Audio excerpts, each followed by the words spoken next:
पेश है हिंदी जबान में अपडेट।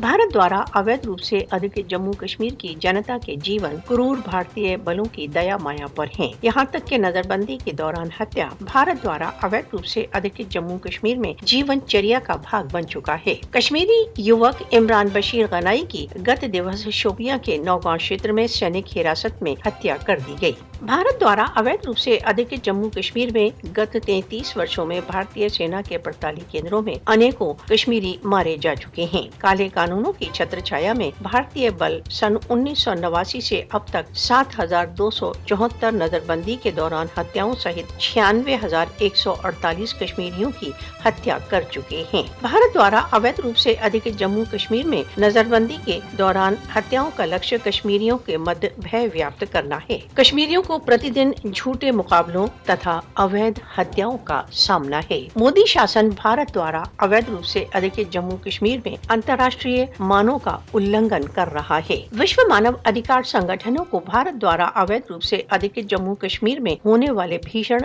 मानव अधिकार उल्लंघनों का नोटिस लेना चाहिए। राष्ट्र संघ को भारत द्वारा अवैध रूप से अधिकृत जम्मू कश्मीर में रक्तपात तथा नजरबंदी के दौरान होने वाली हत्याओं को बंद करने के लिए हस्तक्षेप करना चाहिए।